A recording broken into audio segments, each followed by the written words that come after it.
I might not be able to run the marathon because I'm in pain. I said, oh no. Story's building, just hang in there, the story's building.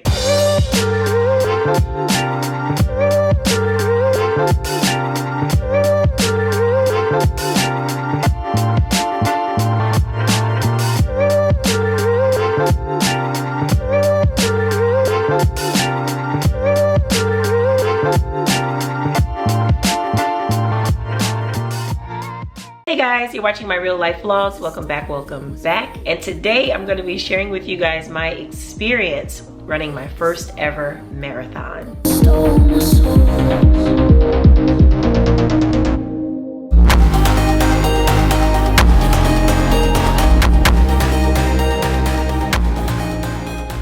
Like I said previously, I was not able to technically vlog this experience, and I mentioned we were going to be doing like a sit down recap, and that's what this is. Fair warning, this is going to be a very chatty vlog. I'm actually not even going to leave my seat for the whole vlog.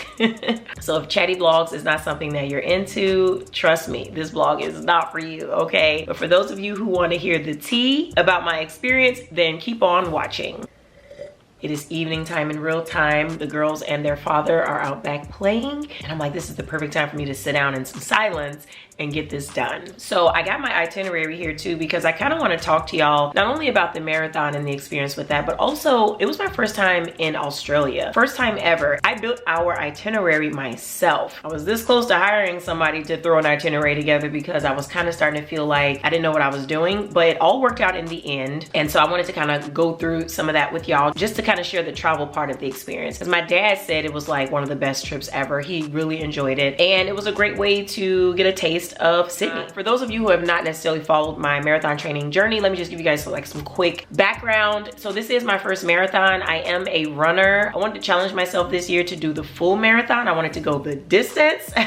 So I've always been like really fascinated by like runner lifestyles, and the marathon was always like the peak of it all. People who run marathons to me just seemed superhuman, peak human fitness, okay? And I was inspired to run my first marathon this year by a few things, right? Like I said, I always looked up to marathon runners, but when my sister ran her first marathon last year, it really put the fire under me and encouraged me that if she could do it, then I could too. And then the opportunity presented itself, actually quite literally. I was hanging out with the Peace Runners. We were doing a community workout together. You know, my sister is a member of the Peace Runners, and they were talking about some of the marathons that they were signed up for that coming year. And somebody mentioned Sydney, and I remember thinking, dang, that seemed like that'd be a really cool marathon to sort of tackle. And the founder just turned to me and was like, do you want to run Sydney with us next year? And I was like, what?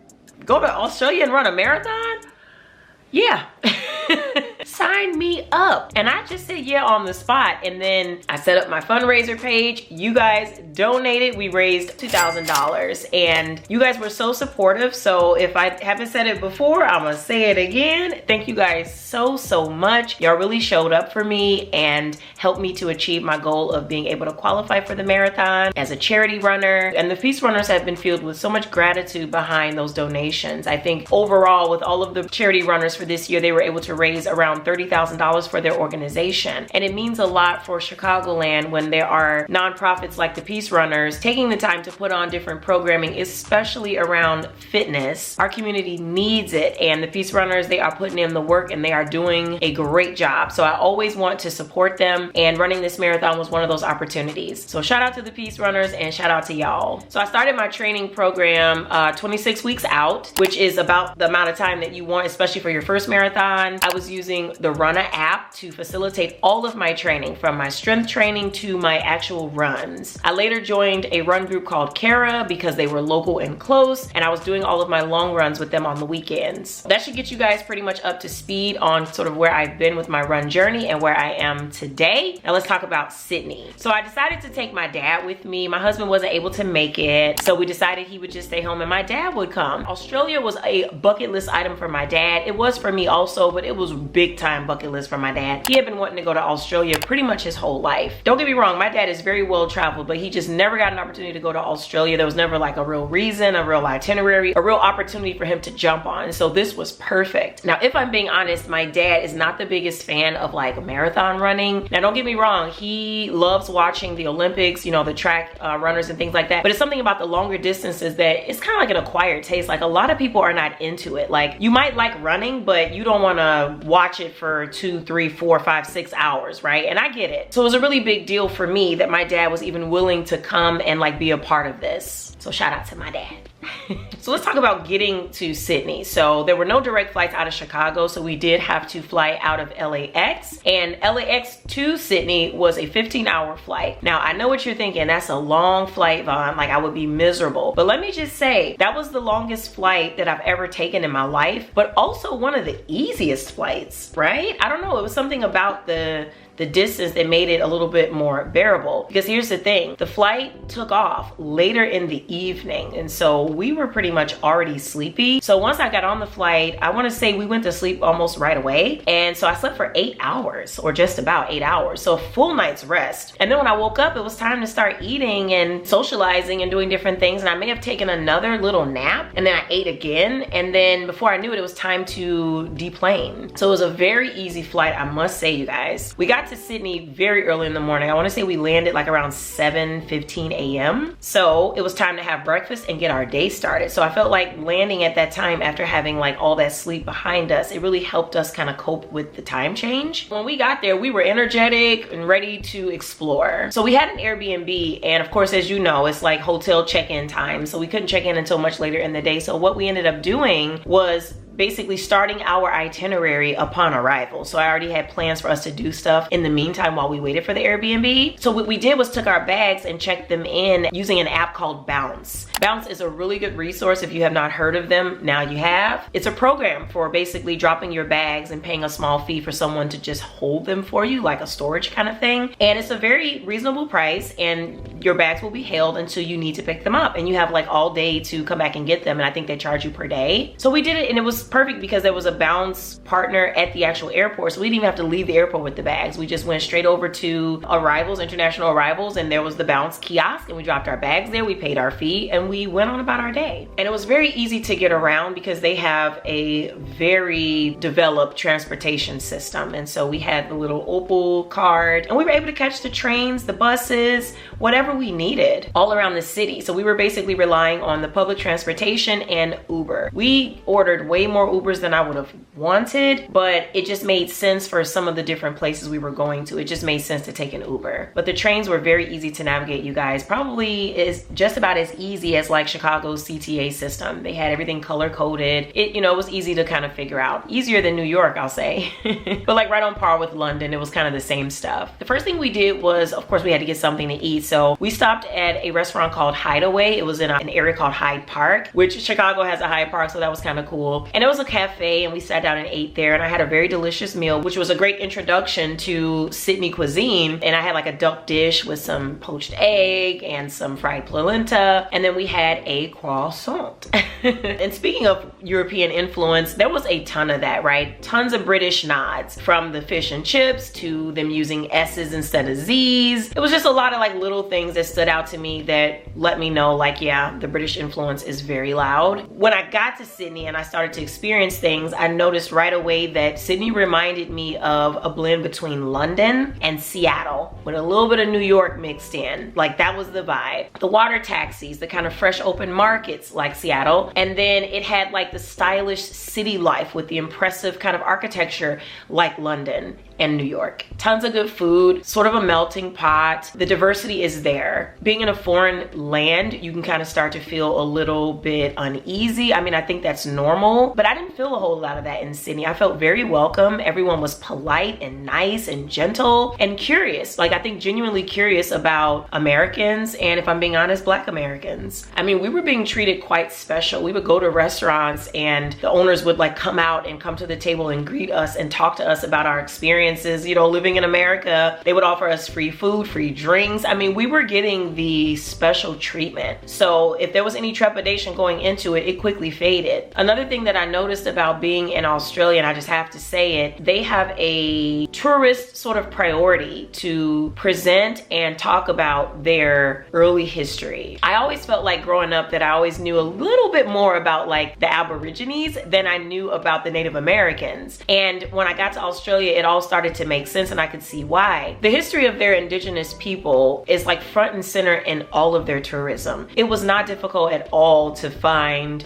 you know, an Aboriginal tour or being able to book something that would teach us more about, you know, the original people. It was everywhere, y'all. It was on menus, it was on billboards, it was engraved just front and center. If you think about American tourism, if you just took a random trip to Las Vegas, how likely is it that you're going to learn about Native Americans anywhere in that tourism experience? You're probably going to learn about the casinos, you're probably going to learn about the history of Las Vegas, but I don't think it's going to be as prevalent. Our museums are not putting these things front and center. They're there, but you kind of have to like dig for it a little bit. But in Australia, it's like everywhere. Like even some of the language promoting the marathon and some of the emails we were getting and some of the marketing material and the advertising, it all had Australia's Indigenous tribes printed on there. It's just like, it's everywhere. It's like in your face. They want you to know that they're not ashamed of their history, and they want you to know their history if you're going to be visiting their land. It was very fascinating for me, and I had a lot of conversations with my dad about it, and so I just wanted to throw that out there. That was one of the things that stood out big time. And I did see some Aborigines.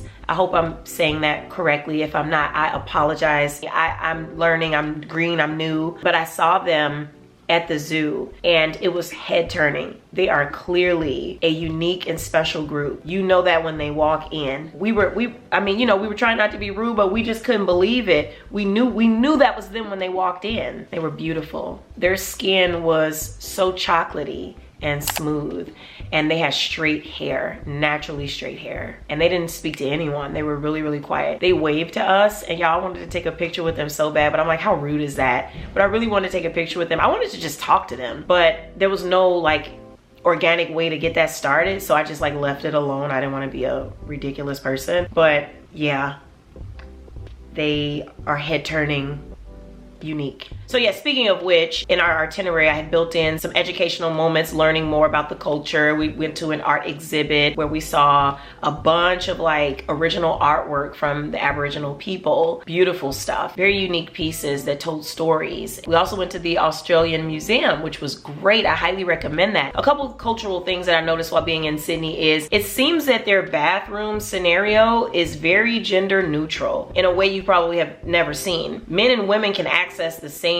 facilities, right? So when we were at the Taronga Zoo, for example, we noticed that the bathrooms were like male and female. The stalls were individual, but both genders could just go in and just use the stalls together. So yeah, I was in a stall next to a man, like legit. And then when I went to the spa in Sydney, the showers were gender neutral. So I was in the shower with men. Pump your brakes, okay? Everyone had on their bathing suits because it was a bathhouse essentially, but we were still all in the same shower together. I was so confused when I walked into the shower because they were telling me that this is where you go because you shower first and then you enter the bathhouse. And so I'm looking and I see men, I see grown men just, you know, just showering away. And I was like, I was stuck for a second, and then the guy in the shower was like, yeah, come on in.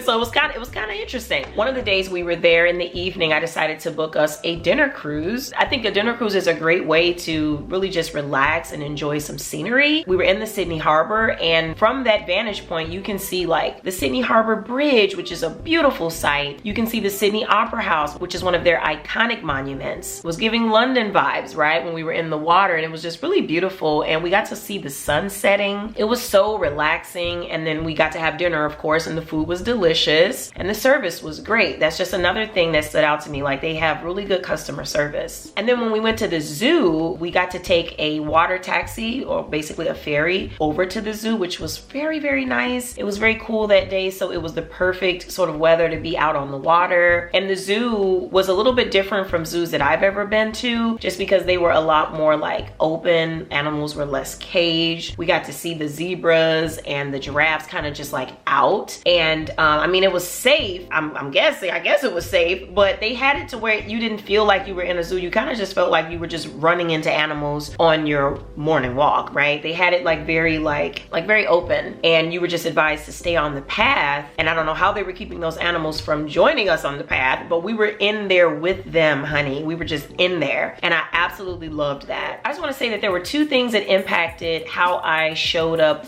on race day, and I just want to point these two things out, reminding you guys that this was my first marathon, so I really didn't know what to expect from the experience. I just knew I wanted to do it, but how it was going to play out, I had no idea. The first thing was when we got to Sydney, we were, you know, when we first got there, we had just eaten breakfast and we were just kind of walking around. We went to their like Central Park kind of area, and there was like this building there that contained like a lot of the information on like some of the wars that Sydney had been involved in, or Australia had been involved in, and just like a political history type of like building. And we were in there looking around, you know, my dad, he's into all that kind of stuff, and one of the guys that was like, I guess security or something, he started talking to us. I told you, everybody was so friendly. I was telling him like, yeah, you know, we're in town because I'm running the marathon. And then I was expressing to him how like nervous I was about the elevation and just the race course itself. And he was like, he told me that his wife runs the Sydney marathons all the time. Granted, this is their first time as a world major, but they've had marathons happening, you know, before that. So his wife had run those. He was saying that he did the half marathons, and he was like, it is not even that bad. And then he started showing me the route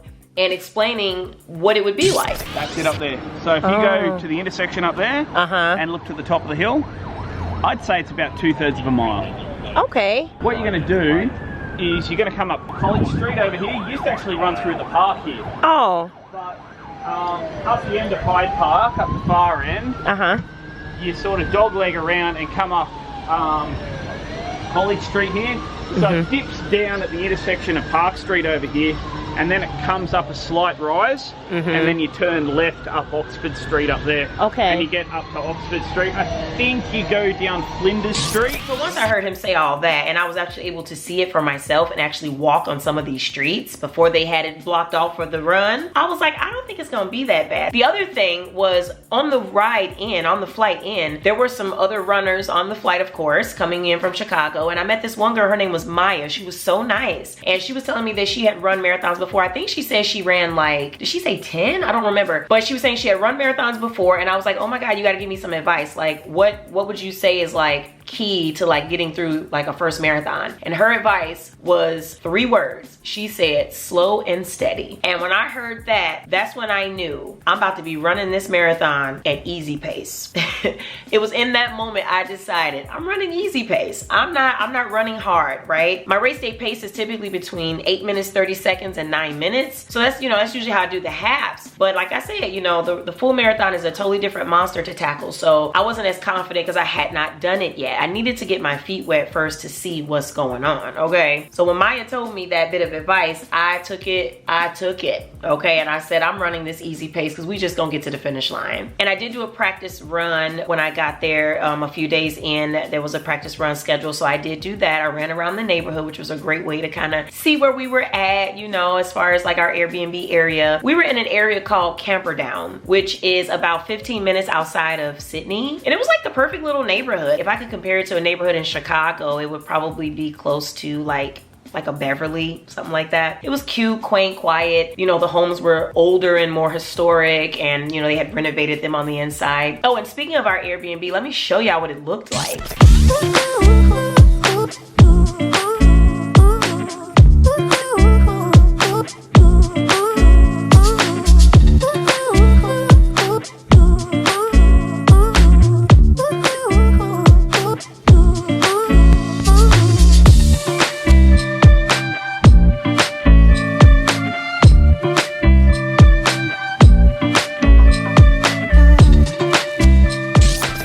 Comfy, very homey. We were able to settle in very nicely. And there was a shakeout run that I could have done. I think it was the day before the race, and it was just like a 5K, quick little 5K. And the peace runners were there, and all the other run groups had all like met up and stuff, but y'all, I could not go. Because guess why? My back was hurting. I was having lower back issues that had been bothering me all through the flight. Even a couple of days before departing Chicago, I was having lower back issues. And I was telling my husband, like, I might not be able to run the marathon because I'm in pain. And I didn't know if I was gonna be able to run it. And I didn't know where the pain was coming from. Girl, I was on the flight Googling lower back pain with runners, what's the deal? And then I was coming across stuff like, you know, it could be caused by, you know, bad run form and all these things that to me sounded like a long-term problem. It didn't sound like something I could overcome quickly enough to run my marathon. You get what I'm saying? It sounded like something I needed to go to therapy for and like take weeks to heal from. So I wasn't sure I was even going to run the marathon. I was taking Advil 2s and just trying to focus on pain management so that I could do the appropriate stretching to try and see if I could overcome it. So me going to run the shakeout run was out of the question, because I'm like, if I'm already not sure about whether or not I'm gonna be able to make it to the marathon, I'm definitely not gonna go and risk it and run a 5K and end up in pain the day before the race, because I was doing good. So I had to forfeit and I did not get to go. And as a result, I didn't really get to connect with any of the peace runners before the race. The good news is that I did run into them later, but yeah, not being able to connect before and wish everybody well and you know, that sort of thing, I didn't get to do that, so that was a bummer.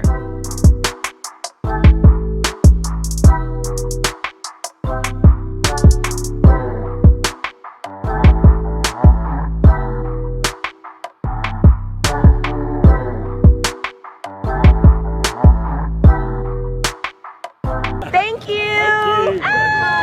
Thank you so much.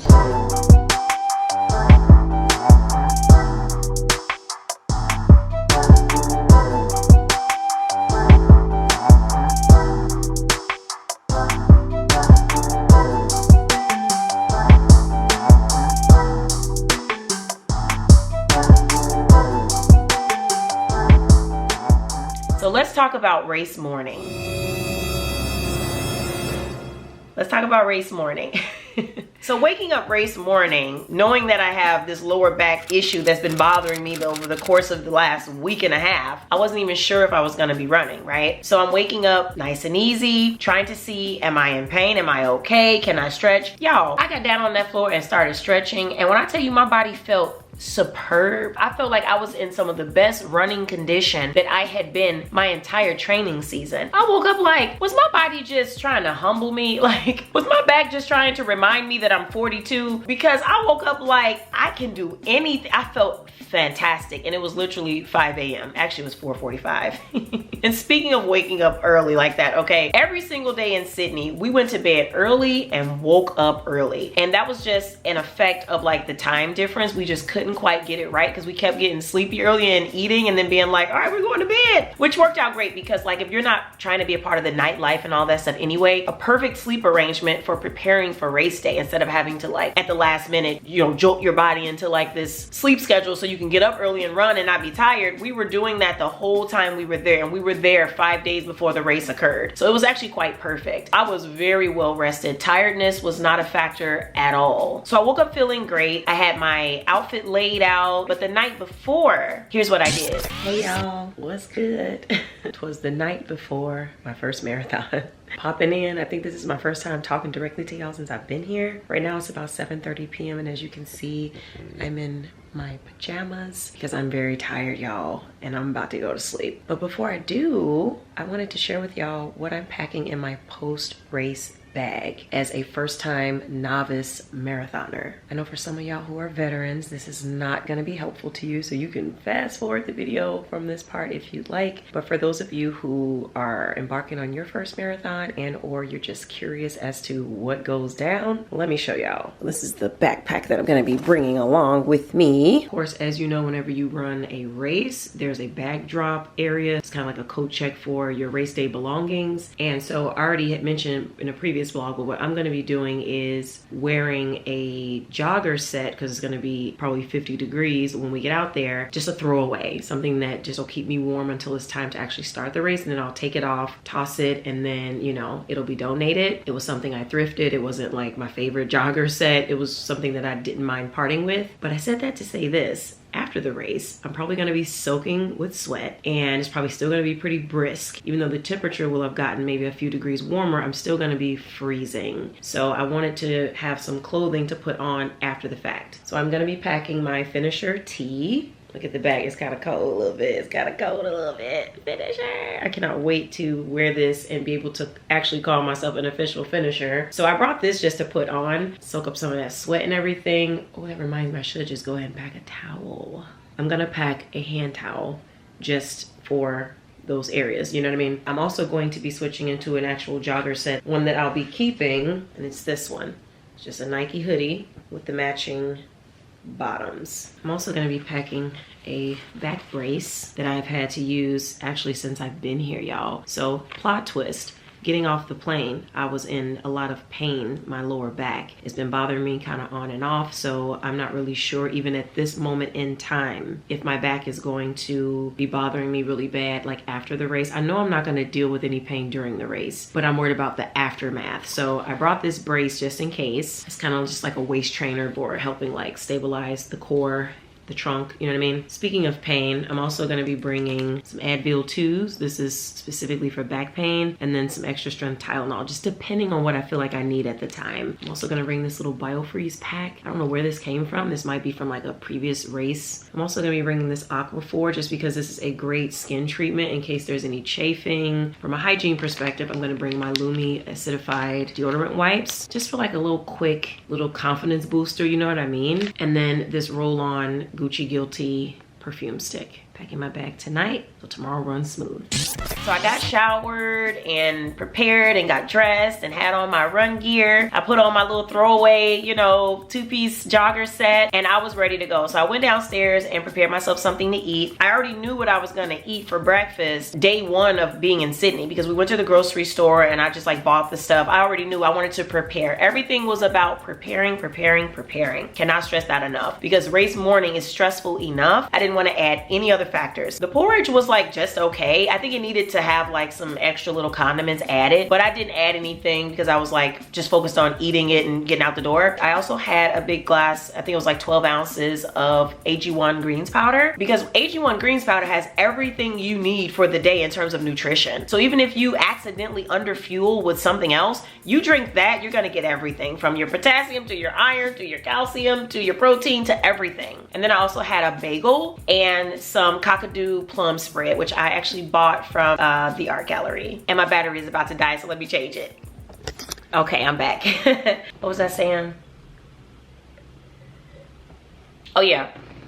So I had my bagel. Now the thing about running a marathon is that they have fuel for you along the race course. They have water, electrolyte water. They have the energy gels. They have, you know, the salt tablets. They have all this kind of stuff for you. But having it on your person means you can have it whenever you feel like it, not, you know, 5 kilometers down the road, right? So you know, you definitely want to have something on you at the ready. So I had my gels, and then I did take some pre-workout before the race. So as I was explaining, I had my backpack all prepared with everything in it, and the idea was that I would just take an Uber and it would drop me off as close as I could get to the start line, and then I'd be fine. But I didn't account for like all of the street closures and how that would impact traffic. And I started getting nervous because I was thinking, what if my Uber driver is not that good at navigating this and I end up being late getting over here to the start line? So I panicked and I told him to let me out. Drop me off at Central Station, buddy, because I'm just gonna take the train from here. And so he went ahead and dropped me off, and I got on the train, and I'm so glad I did because I was able to meet up with a bunch of like hundreds of other runners who were all doing the same thing, and we were all on the train together, and it helped me to feel like I was in the right place and that I belonged in this race. Because like when you're around other runners, they're not just standing around, they're talking about the race, they're talking about what they ate for breakfast, how they're gonna get through it, which mile is gonna be the toughest. Like they're discussing the race, and it was something about that was like very helpful and very reassuring for me as a first-time marathoner. So the train ride was very pleasant. I did notice though, as I'm looking around, nobody had stuff on around them. I was like the only one with a backpack. And I was a little nervous because I'm like, dang, nobody else brought anything. Am I the only one who felt like I needed stuff after the race? Story's building, just hang in there, the story's building. So we get dropped off at the end point of the train, and we're getting off, and everybody's walking, you know, to go towards the start line. It's a long walk. It's like, and I was happy for that too, because that was kind of like a warm up for me. So when we get over there, I see all these clothes all on the ground and stuff, because people are taking off their stuff. I wasn't ready to take my stuff off yet. I was still cold, okay? Y'all, it was in the high 40s around that time. The temperature had not gone up yet. It was cold as hell. I was not taking my stuff off just yet. It was like a lot of trash everywhere because people were having breakfast on the go and then just dropping their stuff, and it was totally fine, y'all. This is race day stuff. People come and clean it up. It's totally fine. It's not really considered littering, you know, in that sense. And then I remember being like, okay, I'm ready to check my bag. Let me go ahead and get this going, because I got, you know, 15 minutes before my corral, you know, opens up. And in Australia, they didn't call it a corral. You know how they have like the little corrals? They called it they called it something else. I can't remember it now, but I'm gonna look it up and put it on the screen. And I thought that was interesting. But anyway, I went over and I saw this staff member, and I was like, oh, let me ask her where's the bag check thing. So I went over and asked her, and this was the only person that has ever been like kind of nasty to me in Australia the whole time we were there. She looked at me like, she was like, there is no bag check. I don't know where you got that information. Whatever you have, you can drop it on the ground and we're gonna donate it, or you have to take it with you when you race. Baby, y'all should have, if you were standing there, you would have heard my heart drop to the bottom of my stomach, baby. I said, oh no, because you were supposed to check your baggage at the expo, and I didn't see that. I was too busy shopping and having a ball and living in the moment. I didn't even see that. So that's why they weren't taking any bags on race morning, because you were supposed to check it at the expo. I just walked away from that. I said, thank you for your time. I just walked away from her. I couldn't even breathe, y'all. Because what am I supposed to do? All of that stuff in my bag, my vlog camera, all of my post-race stuff that I need, like everything, my money, my passport, my ID, like everything. So I had to think fast. The first thought I had was, maybe I can stash my bag somewhere, right? My children are trying to get in here, oh my God. Anthony, can you get Ava? Oh, my sweet girl. My sweet baby. Yes, indeed. Hey, Anthony.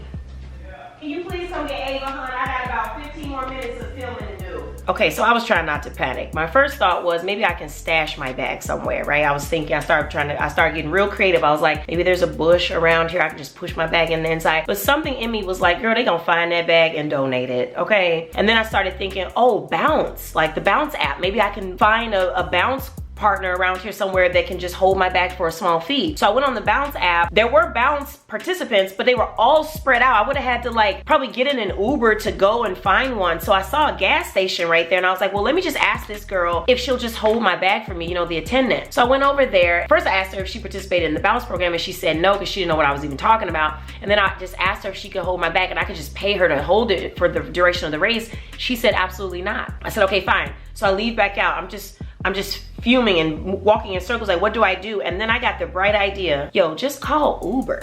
Just call an Uber. Girl, I called Uber. The guy pulls up. This is the first Australian Uber driver that we've had since we've been in Australia. All the other ones have been immigrants, you know. They barely even spoke English. That's important to mention, because the fluent English allowed me to be able to explain what was happening so that I could get my bag safely to my dad, who was at the Airbnb, sleep like a mom, okay? So I explained to the guy what was going on. He understood immediately. He did this, like, give me the bag. Like, I got you, you know? Girl, I put the bag on the seat. He drove off. I said, I don't know if my bag is gonna make it to my dad, but you know what? We just gonna hope. Because that guy could have just drove off and been like, forget her. But I couldn't focus on that, y'all. I had 7 minutes to get to my corral, okay? I said, forget that bag, we just gonna hope for the best. I tried to text my dad and let him know the bag was on the way and to be looking out for it, but I wasn't getting any service over there, right? Look, what can go wrong will if you do not plan, baby, I'm telling you. So I didn't even know if the message was gonna go through, but I sent it, put the phone away. I said, I'm washing my hands of this bag situation. It's over with. I'm about to go and run my race. So I ran over there. I had to go to the restroom. Let me tell y'all about them damn porta potties. Worst I've ever seen. nasty. Y'all, I've done races before, okay? I've done half marathons, I've done whatever. I've used porta potties at concerts, you know, different things, festivals. I have never seen porta potties this nasty before. It's something about runners that's animalistic. And I'm just gonna be graphic here because we all grown, right? Y'all, there was diarrhea sprayed on the walls in the bathrooms. And it wasn't just like, oh, it happens to be the one I'm in. No, I was going down the line trying to find a clean one. It's something about race day that gets the bowels going with runners. It's the adrenaline, it's the gels, it's all the carbs, it's all of the caffeine and all that stuff. I get it, but oh my gosh. Bathroom was so nasty, but I couldn't wait. I couldn't hold it. I had to do what I had to do. So I had to go in them nasty bathrooms, y'all. And I was trying to wash my hands. I mean, at least they have areas where you could wash your hands, you could use hand sanitizer. I was able to get cleaned up, and I didn't, of course, touch anything when I was in there, but it was just so gross. And like, I saw this one girl slip because it was so much diarrhea on the floor of the plastic porta potty. She slipped on her way out and was like falling all in the grass. Just a disaster. It's race day porta potties are a disaster. So anyway, I got that done, made my way over to the start line with time to spare, right? I was doing great on time, and I started to take off my layers. I only took off the pants. I left the hoodie on because, y'all, I was still very cold. I was just not convinced I was gonna warm up soon enough. So I just took the pants off and tossed them. And then when I got to the start line, in my start group, because you know they have you in groups, and I met this older woman. She was like maybe 25 years older than me. She says she runs marathons all the time, and she had on her sweater too. She was like, I'm too cold, I take mine off when I start running. And I'm just talking, like everybody just wanted to talk to me. People just were gravitating towards me. It was the cutest thing. It was so adorable. And she was telling me about her run history. She was also complaining, like most runners do. She was just like, why do I do this to myself? She's like, this is like my 25th marathon. Why do I do this? It was so funny, but it was so encouraging and inspiring to see a senior in great shape out here running a marathon, just all in a day's work for her, right? And so her and I started the race together. And when we got started, it was a beautiful start line area, y'all. Like, I didn't even vlog at all because, again, I was nervous AF. I was just trying to really focus and get my head in the game because it was about to be go time. But they had like the Olympic torches going at the start line. They had music, they had videos. It was like a major AV production going on. I mean, Kipchoge was there, Sifan Hassan, who, by the way, won the marathon for the women's category. It was big key players there. You know, it was a high profile event, and Sydney really showed up and did a great job with that. The first part of the race, we were on the Sydney Bridge. So the race started with an incline, okay? But it was such a long, drawn out incline that you barely felt it, at least on that part. I'm running, and I was feeling so good because I had my pre-workout and stuff. You know, I was feeling really, really good. And then I checked my phone while I was running, and I saw that my dad got the message, and he was like, I got the bag, Vaughn Roo. I was like, yes, the bag made it. Now let's go. You know what I mean? So I got like a boost of like energy, adrenaline from seeing that this worked out for me. As long as my dad had that bag, I knew I was gonna be okay. So we're running, and then I decided, well, I feel pretty good. Maybe I can document each mile, you know? So that's when I started recording myself that you guys saw in my YouTube shorts, just announcing off the miles. And I decided I'd do it at the end of every mile. The Sydney Marathon course is hilly throughout, whether it's a incline or a decline. I have to say though, based on the conversation I had with that one Australian guy who said he had run, you know, the half marathons before, I was starting to feel like the hills were not what they were cracked up to be. But before I go down that rabbit hole, I do have to credit Runna for training me for those hills. Y'all, when I tell you those hills were about a 3 out of 10 on the difficulty scale. I know a lot of runners gonna get me. They gonna be like, those hills were hard, what are you talking about?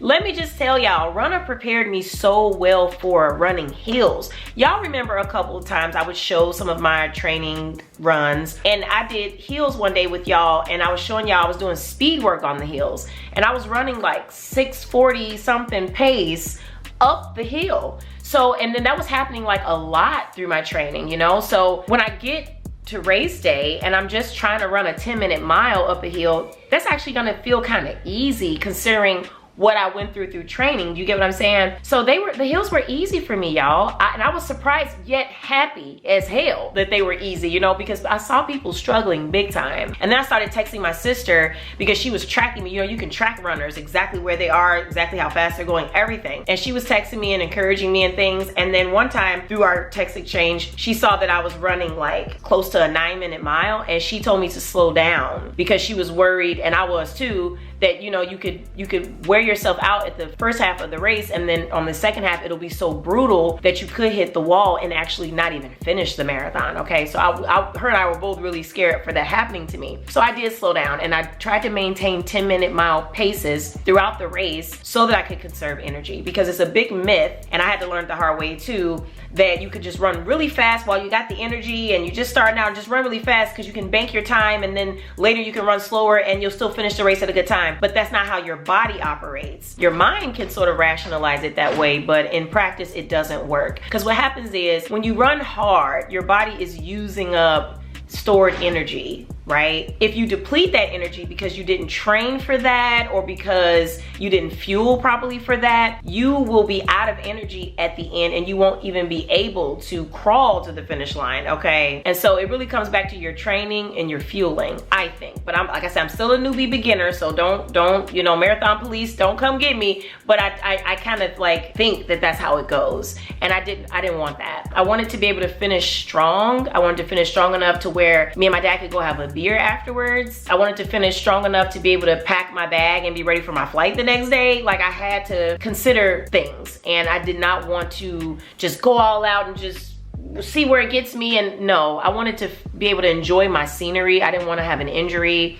I didn't want to have regrets. I just wanted to finish. I can always do another marathon and run harder and faster, but for this one, can we just get to the finish? Throughout the course, it was so many things to see. The course was so fun and beautiful. They had some actors and performers. At one part, it was kind of like an LGBTQ kind of demonstration, and it was so pretty. They had the flags, they had the costumes and the music, and so it was fun, and people would stop and take pictures and videos. We were running past like historical moments for Sydney, which is great because, you know, I'm a foreigner, right? It's my first time here, so it's good. It was nice to be able to see some of these different buildings and structures on foot. I did not stop. Except for one time when I went to the bathroom. I think I was at like mile 6, but that was the only time I stopped. My chip time finishing time was 4:36 because of that bathroom break, but my smartwatch finishing time was 4:29. You guys might recognize that number combo. That is my late sister Michi's birthday. Yes, indeed, 4:29. Throughout the race, I saw a lot of people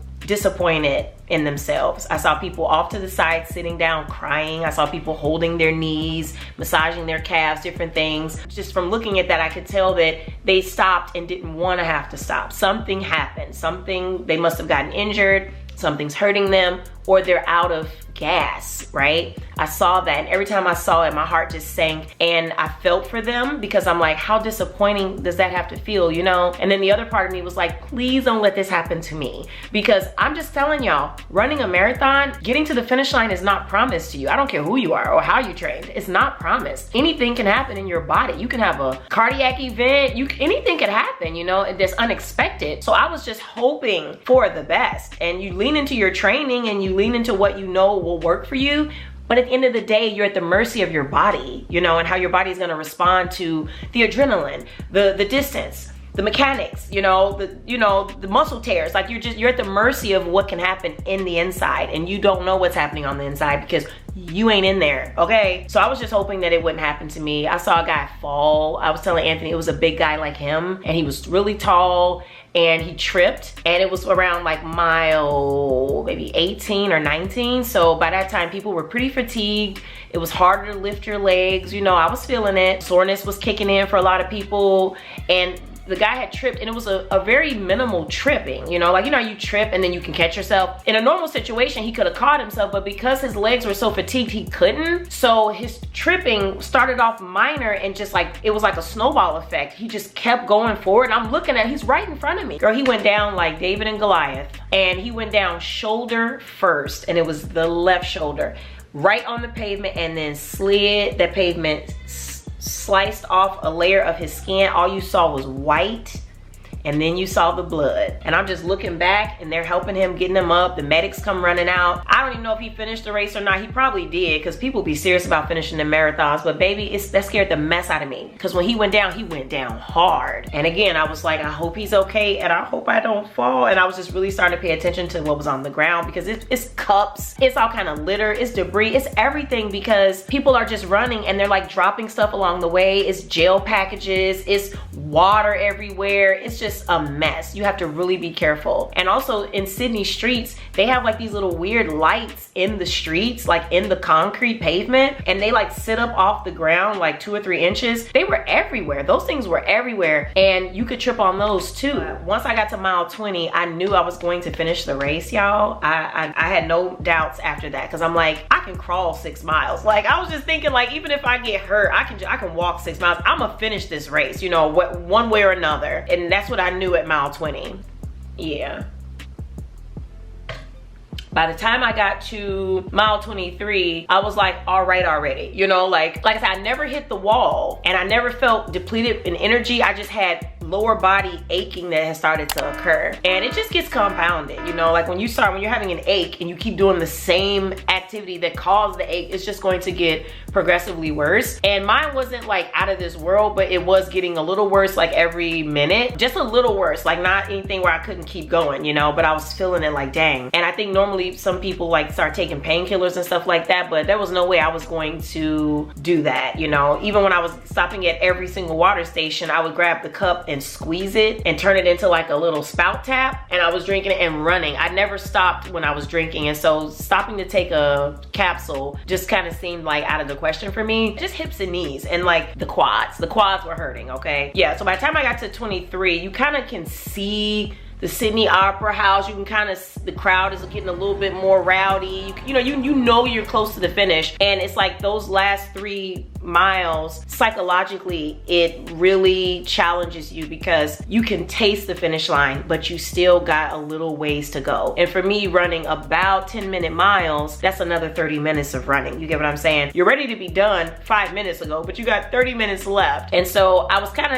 of trying to speed up a little bit towards the end, just to get it over with. So I don't even know what my pace was towards the end, but yeah, crossing that finish line was like a feeling like no other. I didn't feel like an athlete, you know what I mean, crossing the finish line, if that makes sense. I felt like a human being that pushed themselves, given the tools that they naturally already have. That's what I felt like, because to me, like, marathon training is just uncovering abilities that you already have. Marathon training is not installing wings on your back, you know, it's what you already have. You got 2 legs, you got 2 feet, you got all the tools to do this. Whether it's a marathon, an ultra marathon, a 5K, a 1 mile, you already have the tools. Training is just teaching you the methods to apply those tools to get the job done. And in this case, it was to run the 26.2 miles, you know? And that's how I felt. I just felt like an accomplished human being. I felt good about myself. I felt like, you know, this moment was like the culmination of all the training that I had been through, and it felt purposeful. I felt truly connected to the other runners and just humanity. I felt more human in that moment. It felt good. You know, anyone who has not run a marathon and has thought about it and had always wanted to, man, do that. Do that, because it was amazing. And it doesn't have to be on another continent. You know, you could run your local marathon, you know, but I definitely say do it, because back in the day when I would hear about people running marathons, I thought they were absolutely insane. I was like, there's no way, because I would think about that distance, and I would think about like what that's like when you're driving, and I'd be like, that's like from my house to the airport. Or like, you know, I would do like the comparison, and I would just be like, people are insane. Like, there's no way I would ever do that. And now look at me doing it. So it's crazy. It's really, really crazy, but it was the best moment ever. Once I crossed that finish line, I got my medal. Let me show y'all the medal. It's so pretty. It's got a cutout right here, which is the silhouette of the Sydney Opera House, if you guys can see that. It says, celebrating the Aboriginal lands we run on. Oh, and let me tell you about the post-race thing. Let me just give y'all some advice on post-race planning. Post-race planning is just as important, if not more important, than race day morning planning. It's huge, y'all. So here's the deal. So like I told y'all, my dad had my backpack and he didn't want to stay for the full marathon. He ain't about that standing around for hours life, and he also doesn't like crowds of people. So he just wanted to get there right at the end. So we timed it perfectly. I told him exactly what time to be at the finish line because that's where he wanted to be waiting, right at the Sydney Opera House. So he was there with the backpack and he was actually recording. He didn't even know he was recording me. He couldn't see. He just knew he was recording it. I'm looking at the video that he showed me. I'm like, Dad, I'm right here. You did record me. He didn't think he did because he couldn't see. But anyway, they had routed all of the runners, everyone who came across the finish line. There was 35,000 of us or so. So they were routing us, you know, away from the crowds, away from the audience. And they took us over to a runner recovery area, which is where post-race baggage and things were. And so that's where I was at. By this time of day, it was about 60 degrees, maybe 62, something like that. So I'm cold, y'all. I'm dripping, I'm soaked in sweat. The sweat coupled with my heart rate dropping rapidly, coupled with the surrounding temperature in the environment, I'm suffering, right? I'm having like violent chills, you know. I'm like, you know, freezing, and I'm waiting for my dad to find me with this backpack so I can put my clothes on. The race staff people were routing my dad another direction in order to get to the race runner recovery area. They were trying to keep all the runners separated from the rest of the crowds, and so they wouldn't let him come through the same way I came through, which would have been the quickest way. They sent him all around the world, and I had to wait almost an hour and a half for my dad to find me with that bag, y'all. I was freaking out. I was starting to lose my mind a little bit. I tried to hold on as long as I could. I'm like, he's coming, he's coming, he's coming. And I tried to go in the sun so I could get some sun on me, but it just wasn't working. I was just shaking so bad. And so this guy, one of the other staff people, saw me and offered me his jacket because he was like, oh my God, are you okay? So he offered me his jacket and I was so grateful. It wasn't really working because it was like a windbreaker jacket, so I was still getting all the cold. Eventually, I ended up giving him his jacket back and going to the medical tent because like that's how cold I was, y'all. I think I was about to be like hypothermic or something. So I went to the medical tent like, yo, I need a blanket. Like, y'all just give me a blanket. But they wanted to like examine me and like all this other stuff. Y'all, I'm okay. Like, I'm telling you, I'm good. I just need a blanket. But they were just being so like, we gotta look at you. Are you okay? Oh my God. Oh. All this stuff, girl. And then by that time, my dad had texted me a picture of where he was, and he was right outside the tent. So I told them, that's okay, I'm fine. And I left out of the medical tent, girl, and went and found my dad and got my damn clothes horrible. So I just want to emphasize, wherever the race is, make sure you have a post-race plan. If you have people there to support you and you want to meet up with them, they have your belongings or anything like that, have a post-race plan, because I wish that I would have had that. I wish I would have honestly paid more attention to the instructions so I could have just checked my bag at the expo. But yeah, that was a mess. That was like the worst part of the whole experience, was that post-race moment, that hour and a half when I was freezing with that sweat on me. That was the worst part. But once I got dressed and felt better, it was great. We went and got some Vietnamese food. I actually went to the bathhouse after that. I went to the spa and I just chose capybara. And it was a pretty good one. It was a small bathhouse, but it was very soothing. And I needed to be in water. I knew that. I needed to just be floating in some water. They had a sauna, they had a steam room. Like, it literally took me 24 hours to completely heal from the marathon. Now, granted, I was in a lot of pain, like a lot of pain, probably like a 7 out of 10. Not the kind of pain that's just constantly hurting, but whenever I tried to walk on my legs, taking steps, going upstairs, downstairs, that's when I felt it. It wasn't just like throbbing pain that happens when you're sitting down. Let me be very clear. It's just whenever you try to use your legs mechanically, that's when you feel it. Every time I went to sleep though and woke up, there was less pain. It doesn't matter if you go and sit down for hours and take painkillers, you're still gonna be in pain if you don't go to sleep. Your body can only repair muscle while you're sleeping, not just resting, but sleep. But I truly had a ball. I had a ball. Sydney is beautiful.